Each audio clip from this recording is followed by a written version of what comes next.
All units be on the lookout for a red Volkswagen Scirocco. Subject was last seen leaving Pennsylvania Mall. Is considered armed and dangerous. It was a Saturday, typical weekend, bouncing from call to call. I was on the lookout for a reddish Scirocco with Virginia plates. Jesse's now joining the search for a convicted felon, wanted for armed robbery. They gave a list of his warrants, but they also said felon in possession of a firearm, so that dude's got a gun. 353 to 338. Unit 353, go ahead. I've got eyes on the felon's car from this morning over here at the housing project. 353, 1012, on 1076 your location. Officer Roy Scott, Jesse's partner, radios him when he spots the fugitive. Scott says, I got the car over here. I see it. By the time I make it around to where Scott is, Scott now has his blue lights on, and there's that little red Scirocco taking off across the field. You never know what a pursuit's going to do when it first starts.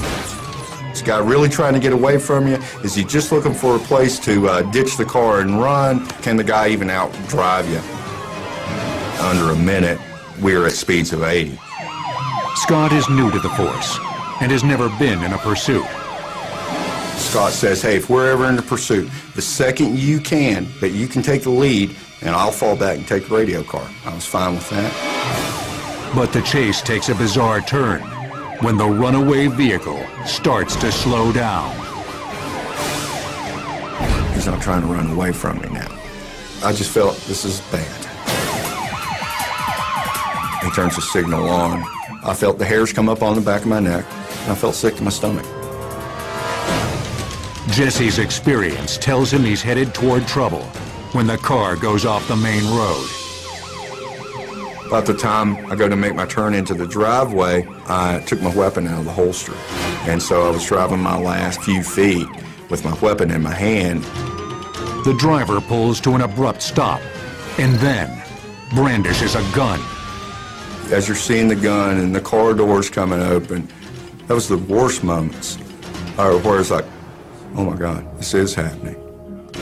And I bounce out of my car, he come out with the handgun, and I'd screamed a couple times, drop the gun! Drop the gun! It was just like time had slowed down and stopped. Sergeant Jesse has to make a split-second decision. Shoot or be shot.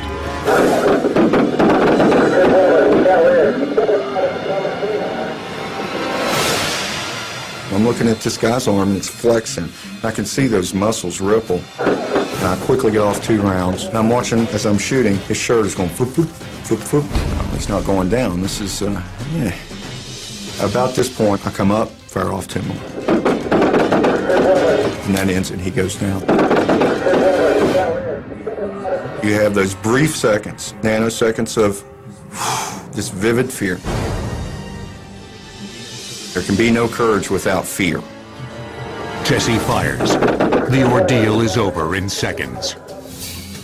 I got up there and you see me kicking at an object, but it was the handgun.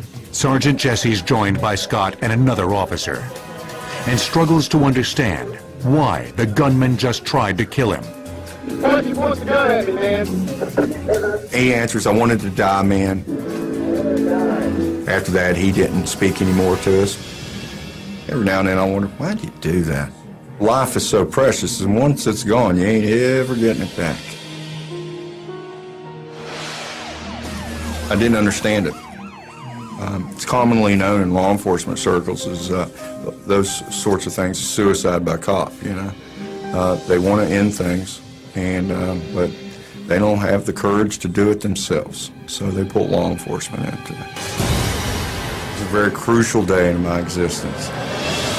And to think about how much I've grown as a person or as a father or as a cop, that I wouldn't have got to done if it had ended differently. Drop the gun! Drop the gun!